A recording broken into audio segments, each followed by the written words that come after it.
After he was defeated, then essentially the entire Peel-Off gang became like Team Rocket. It's a great analogy. Whenever I look back at Pokemon, I always think is like, did they get the idea for Team Rocket from like Dragon Ball? 'Cause I'd never thought of it. It yeah. makes so much sense.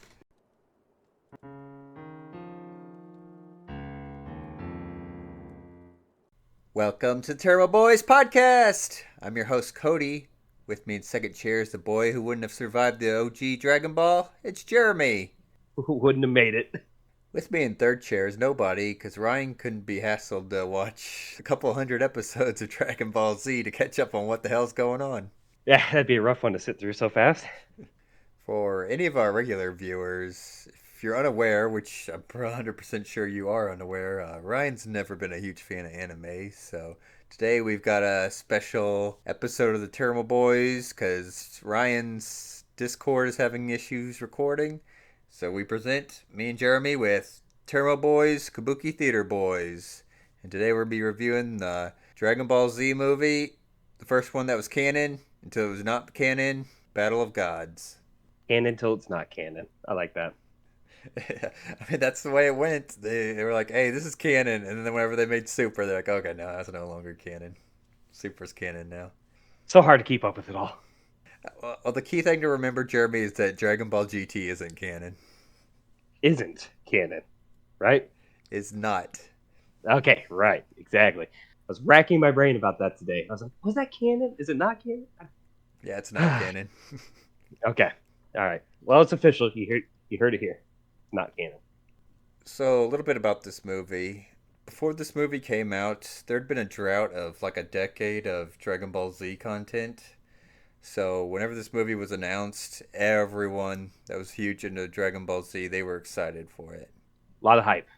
A lot of hype. After GT kind of bombed,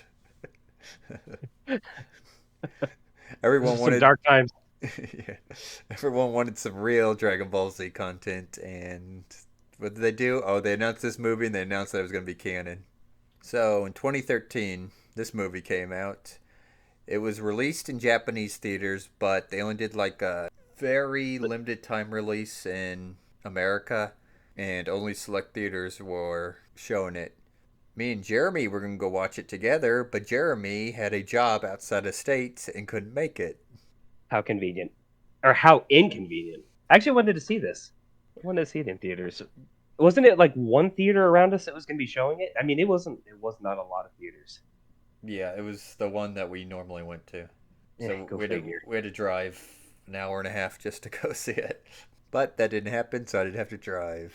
Afterwards, Resurrection F had a little bit more of a bigger release for a longer time, and then Super Broly was in like every theater, from what I remember.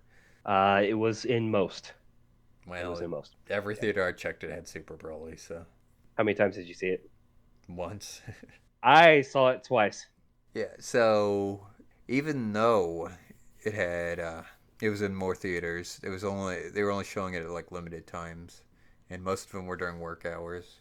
So I had to ask my boss, like, "Hey, can I leave early so I can go watch this?"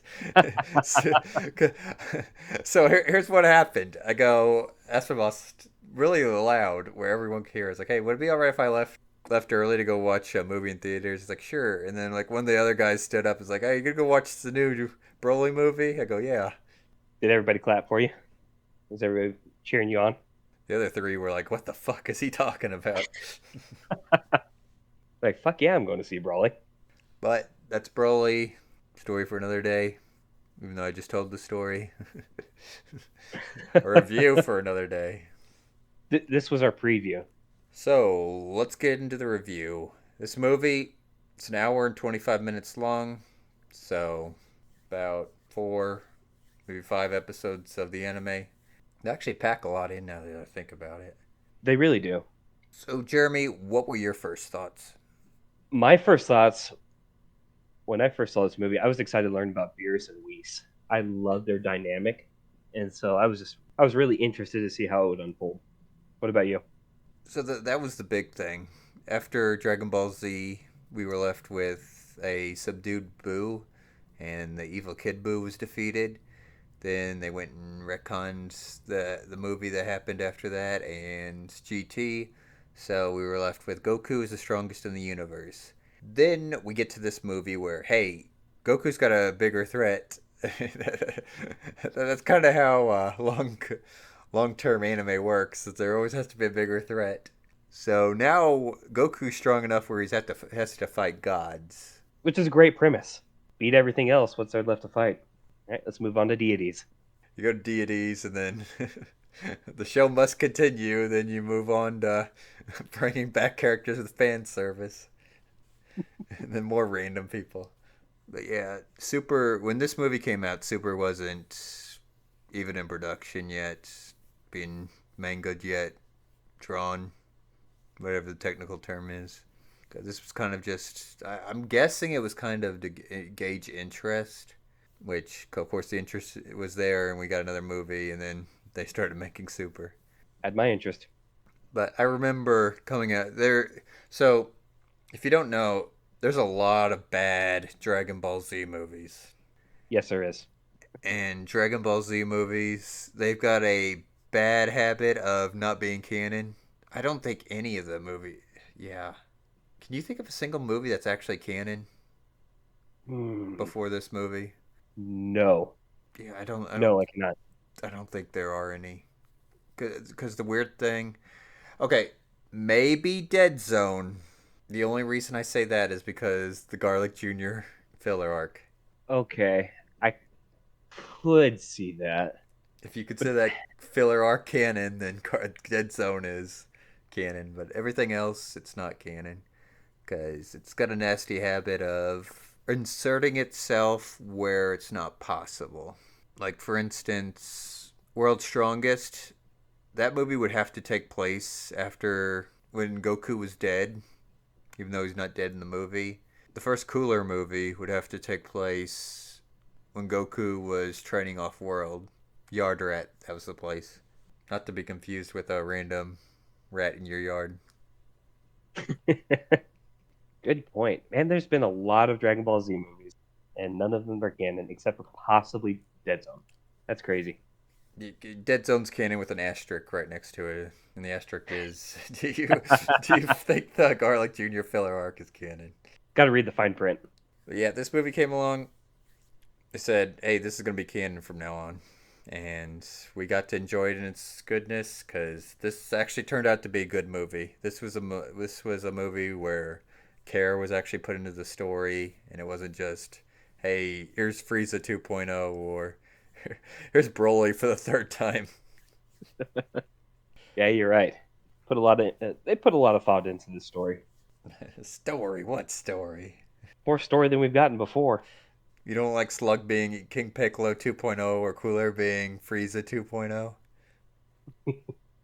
And I am gonna have to rewatch some of those movies after a bit.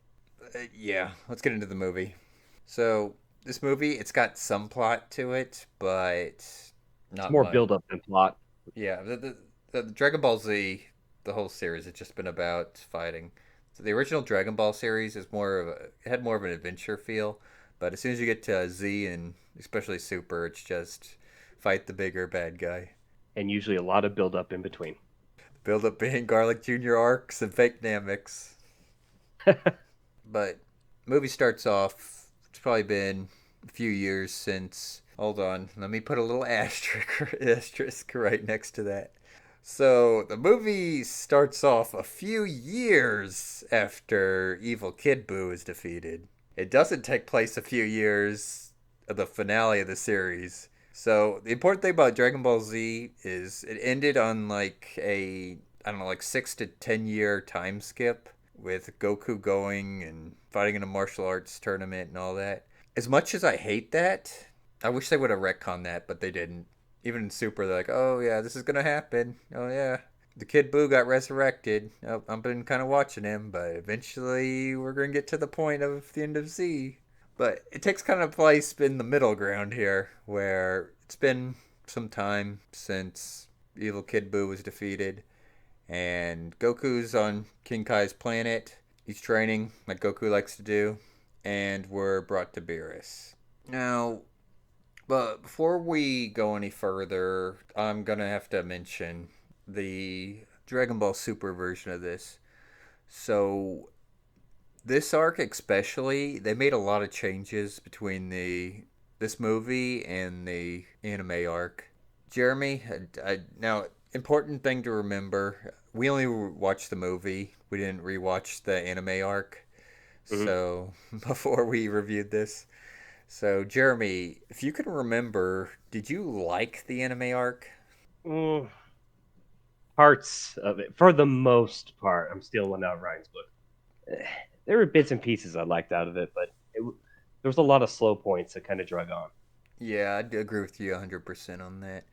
And I'm going to amp it up further and say I absolutely despised the anime super arc of this. Because not only do they slow it down like that, I think it was probably like 14 to 20 episodes compared to, like I said, it's got the runtime of about maybe 4 or 5 episodes. They made a lot of changes to the arc in order to just fit more humor in there. And it took a And long time to get to those changes. yeah. The big difference is in the movie, Bulma's having her birthday party. Well, both the anime and the arc, she's having her birthday party. But in the movie, they're just having a capsule corp, and it's kept simple. But in the anime arc, they're doing it on like a giant yacht. I actually forgot about that.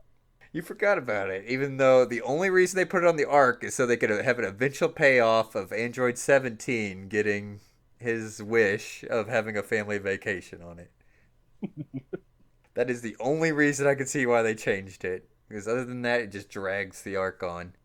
But other than that, there are other changes. The big thing I hate about this arc is after Goku goes Super Saiyan God, in the movie, Beerus does a little bit of training of, hey, you're getting used to this. The training's only like 2 minutes and kind of just matching your strength type thing. In the anime arc, it goes on for episodes, and they try to do jokes with it too, where they're like all laughing and giggling. It's like, hey, you're not supposed to do that. It just completely breaks the fight that's going on.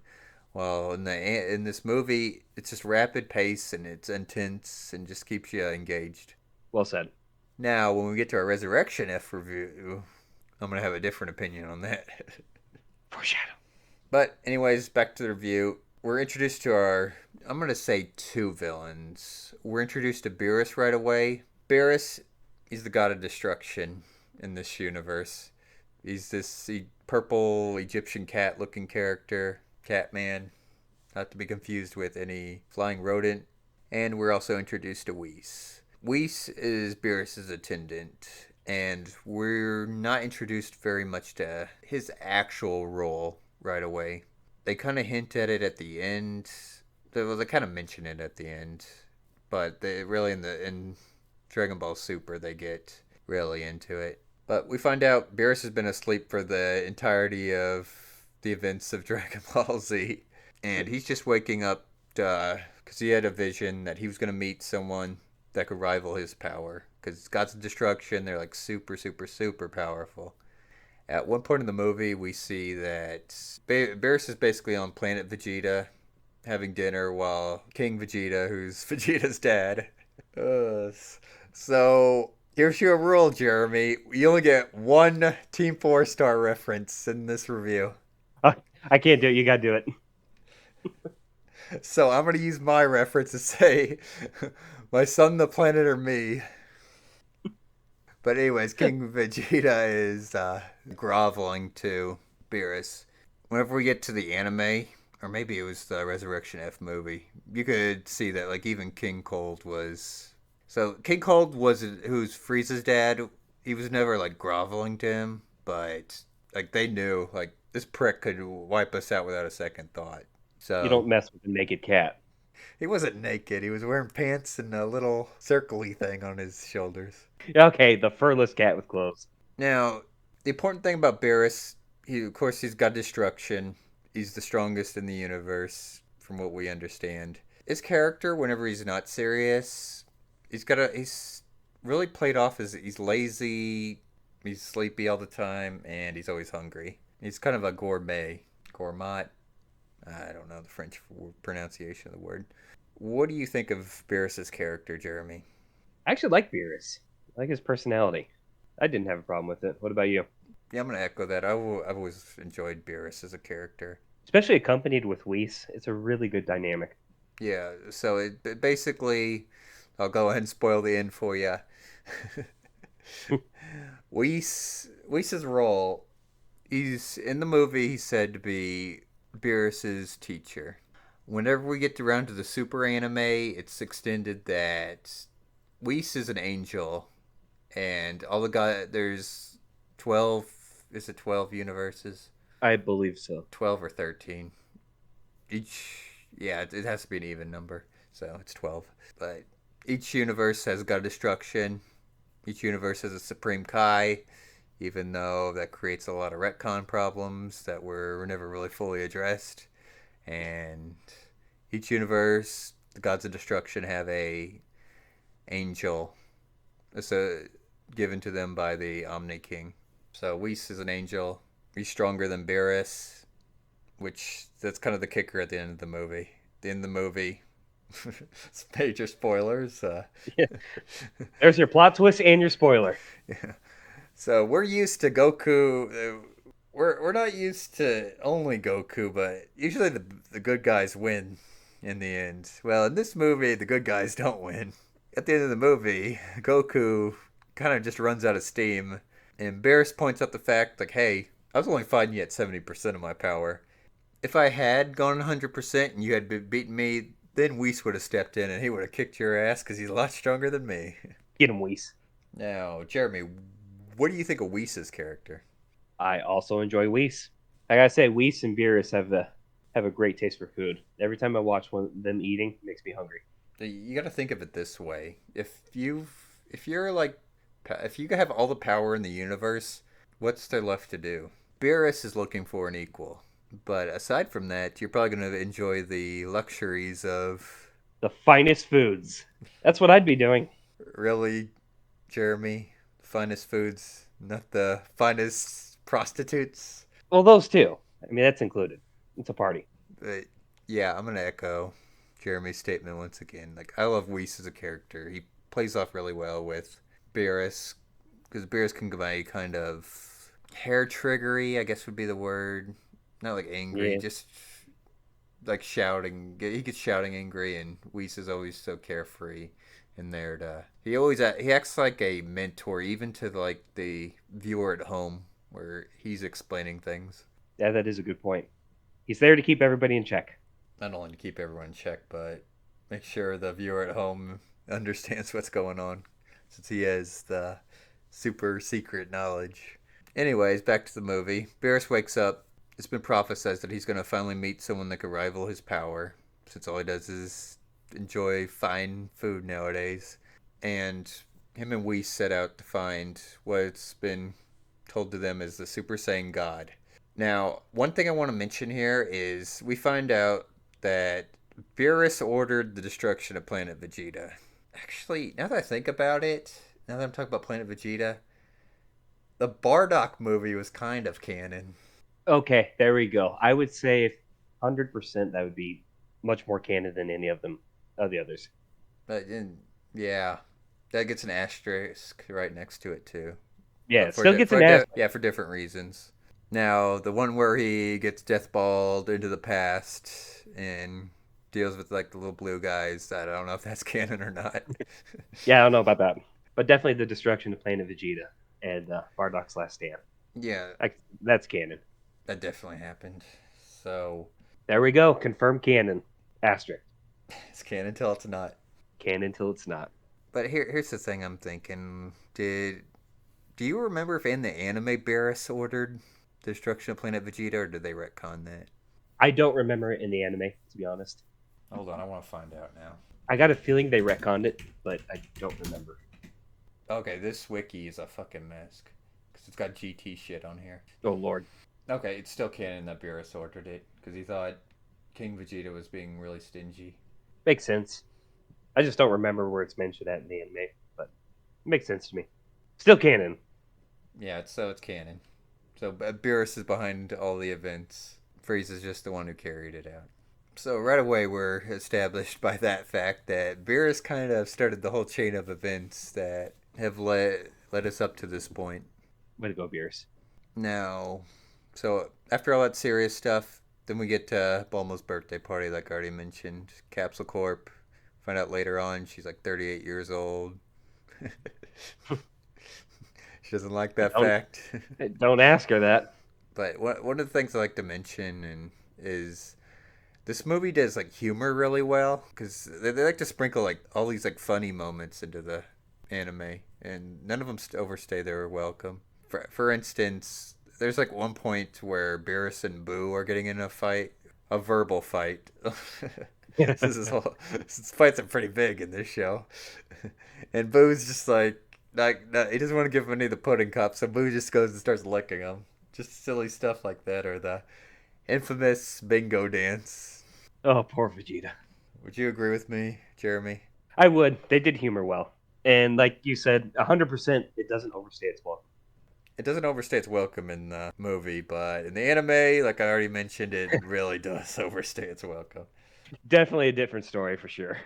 So while that's going on, Beerus heads to King Kai's planet. King Kai notices right away, like, oh shit, Beerus the Destroyer is coming this way. So he tells Goku to hide, warns him, is like, yeah, this isn't a guy you want to pick a fight with. The big thing about King Kai is he's got his own little planet at the end of Snake Way, and it's like really, really tiny. Like maybe 100 feet around. King Kai basically tells Goku, like, yeah, this planet used to be really big, and then Beerus blew it up after losing a game of hide and seek. What a temper tantrum. So, if you can't tell from that and the fact that he blew up Planet Vegeta because King Vegeta was being stingy, Beerus is kind of petty. So, King Kai tells him, like, yeah, don't pick a fight with this guy, but when Beerus arises, like, yeah, I'm looking for a Super Saiyan God, and they have no idea what he's talking about, but Goku and Beerus fight, and the fight is just completely one-sided. Like, Goku goes Super Saiyan 3, and at the end of it, Beerus just, like, does, like, a flick of his nail and knocks Goku into, like, a crater in the planet before leaving. Now, Jeremy, I don't know if you remember, didn't in the anime Beerus do something with Goku like, oh, I'm gonna beat you without using my tail or my arms or my legs, and then like ended up headbutting him? I think so. That rings a bell, but I can't say for certain. That does ring a bell, though. If that's right, I think it's right because when I was watching this fight, I was thinking like, yeah, I can't wait to see the headbutt, and the headbutt never came. But I will give the anime credit because I like that a lot more. 1 point to the anime. So Beerus, him and Whis are traveling now to Earth because that's where the other Saiyans are. Vegeta remembers as a kid that right away he doesn't remember, but eventually he remembers as a kid. It's like, yeah, this guy is like a prick, and my dad was afraid of him, so he's probably someone who I've got to watch my ass around. So Bulma's having a birthday party. She's being a bitch. She gets wine drunk. Sloppy wine drunk at that. Beerus shows up, and right away Vegeta realizes like, oh, this is a problem, and Bulma doesn't understand the stakes here. But Beerus ends up joining in the party, and we cut to the prizes for the party. So the big thing about the party is there's going to be a big bingo tournament, and Bulma's gonna be giving away a castle, some hams, and the first place prize is the Dragon Balls. So we see someone break into the vault. It is the Emperor Pilaf gang. If you Pilaf gang. If you watch Dragon Ball Z and only Dragon Ball Z, you do not know who Emperor Pilaf is. If you do not know who Emperor Pilaf is, basically before Dragon Ball Z there was Dragon Ball, which was Kid Goku's adventures. Emperor Pilaf was the main villain of the very first arc, whenever the very first time they were hunting for the Dragon Balls. After he was defeated, then essentially the entire Pilaf gang became like Team Rocket. It's a great analogy. Whenever I look back at Pokemon, I always think is like, did they get the idea for Team Rocket from like Dragon Ball? I'd never thought of it. Yeah, It makes so much sense. because that's essentially what he does. Is for the rest. So the first arc, he's the main villain. They go back and forth, and he gets defeated. Then you got the Red Ribbon Army arc, which is like really huge, and then the King Piccolo arc after that. And throughout those two arcs, he's basically like team rocketing through the rest of the series, where he shows up for a small amount of time or hangs out in the background, does like next to nothing, or gets stopped really quick, rinse and repeat, just like Team Rocket. Team Pilaf blasting off again. Yeah, so I don't know if they completely forgot about him or they decided to just cut him out completely out of Dragon Ball Z. It's kind of like Launch. Oh yeah, So huh? yeah, if you're unfamiliar with Launch, she was in Dragon Ball. She had this thing going where she'd be like a sweet innocent girl, then she would sneeze, and then she turned into like a complete psychopath that looked completely different. She was in the beginning of Dragon Ball Z. She was dating Tien, but once the Saiyan arc started getting going, they just completely cut her out completely. Never to be seen again. Well, nope, nope, nope. Whenever Goku was trying to make the Spirit Bomb to defeat Evil Kid Buu, you see her like, oh, that's Goku. I'm gonna give some of my energy. No shit. Yeah, I have to rewatch just that scene now. Holy shit. yeah. Even like Android 17 even shows up. And that's when they kind of give the whole thing that he's a park ranger now. I always thought as like a kid he was like a bandit, but nope, park ranger. Anyways, Launch was cut out of the series because they thought, hey, you got this character. She was always confusing as fuck to me as a kid, but they even said like, yeah, this character's confusing as fuck, and we don't have time to explain this. We're just gonna cut her out of the series, and that's what happened to her. Easier to brush it under the rug. But yeah, Pilaf completely cut out of the series until you get around to GT, and he pretty much starts the entire events of Dragon Ball GT, and then GT's not canon anymore. So there you go. We find out at one point in time the gang ended up finding the Dragon Balls and wished to have their youth back, and they were turned into kids. They're gonna grab the Dragon Balls, wish for a bunch of money, and then take over the world. So that's a little side plot. We go back to Goku. He's gotten back up from the crater he's left in. He's training, and then realizes like, yeah, there's no way I can defeat Beerus, no matter how hard I try. And we cut back to the party. So Pilaf Gang does this like whole hostage situation. We find out that Videl is pregnant with Pan. The bingo song happens. Now, the whole important thing about the hostage situation is that at one point in time that Gohan, who's dressed up like the Great Saiyaman, is deflecting like real bullets that Mai is shooting at him, and one of the bullets just glances off and just hits Beerus right in the forehead. It does absolutely nothing, but Beerus starts getting upset. Like, this feels like an annoying. I wish I could remember the exact quote he says. Something about a bug stinging him. Yeah, it's like a really sinister thing. It's like it itches, just like a bug bite, and I hate it. And he just grabs the bullet and just crushes it in his hand.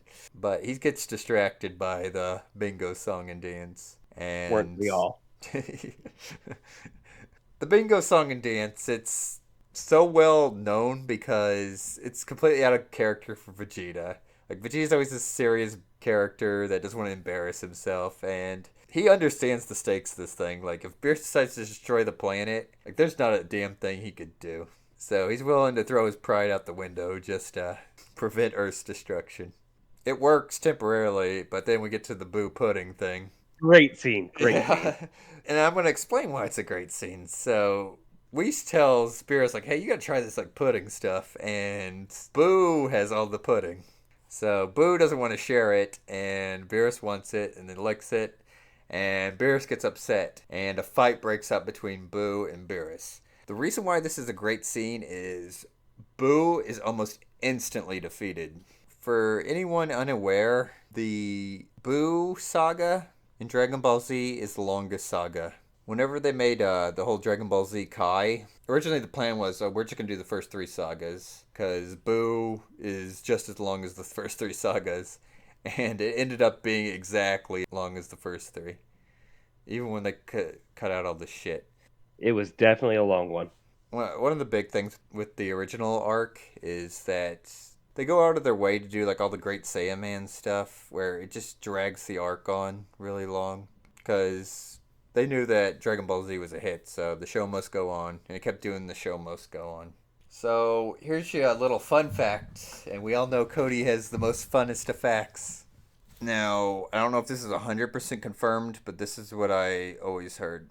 The Boo saga was supposed to end whenever Super Boo absorbs Gotenks and Piccolo. He ends up absorbing them so he can fight Gohan. Originally, the plan was that Gohan would be losing, and then as soon as Gotenks unfused inside of him, that's when Gohan was supposed to kill Boo, and that would have been the end of the arc. It would have been kind of like a cherry on top thing, where first Gohan protected the world against Cell, and then now he did it against Boo. So kind of a full circle type thing. But since the show must go on, that's when Gohan gets absorbed, and we lead into the evil Kid Buu arc. Or Gohan. First Saiyan man, now being absorbed. So thrown in the back seat again. Anyways, back to the movie. The reason I brought this up is that Boo is like instantly defeated by Beerus. Like, Beerus is just slapping him around like he's a ping pong ball. So Boo's power level is just completely nothing compared to Beerus. So there's two famous scenes in this movie. The first one is the bingo dance. The second one is when Bulma decides to get mouthy with Beerus about him ruining her birthday party. So she goes like, "You ruined my birthday party," and bitch slaps him. And what does Beerus do in return? Pimp slaps her. Just God of Destruction pimp slaps her. And this enrages Vegeta, and Vegeta just goes berserk on him. Which is great to see. I love to see that. Yeah. Vegeta, he's landing blows against Beerus, but eventually Beerus just knocks him out with the whole thing. Like, yeah, you're still not good enough to match me, even with that anger.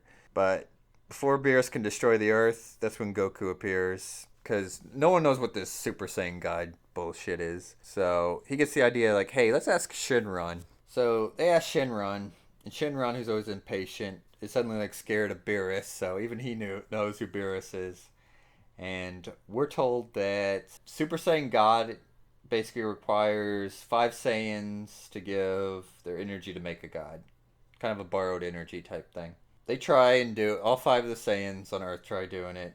And they realize, like, oh yeah, that didn't work. It's like, oh, you don't need 5 Saiyans. You need 5 Saiyans plus the person that's going to be Super Saiyan God. So you really need 6 Saiyans. And Jeremy, I don't know if you caught this or not, but at one point Bulma goes, "What about your little brother, Vegeta?" Yes, I did catch that. I didn't catch it the first time I watched it, but this time around I did. As far as I know, in Dragon Ball Z, they never brought up like Vegeta's brother. So this might have been the first time they brought up Vegeta's brother, and like, it's kind of a problem because Vegeta they're bringing another Saiyan out there. It kind of Right? It doesn't make a lot of sense, does it? it doesn't make a lot of sense and it creates a lot of problems. Yeah. I But was thinking the same thing when I heard it too. I was like, they have never mentioned his brother once before. Like, where's this coming from? And he just kind of shrugs it off. He's like, he's off on some distant planet. yeah, he's on some distant planet, and that's the end of that. And okay, for anyone who isn't aware, this Dragon Ball Super is currently over with, and it ends with the whole giant battle royale with all the universes and Goku and Frieza beating Jiren the Gray, who's a really bad villain. But the manga is like still ongoing, and at one point in time, like Vegeta's brother becomes like really big into it. Really? Yeah, I think it might be like a main villain in one of the arcs. Keywords Wow. stink though. Yeah, that'd be interesting. I'd like to see it. I know he appears in the manga, so there you go. Now, if you're listening this when this podcast is brand new, there's been some leaks lately saying that they're about to resume the Super anime. If that's true or not, I don't know. We'll see. I've So been maybe seeing more and more about it. yeah, we'll see if we get Vegeta's brother.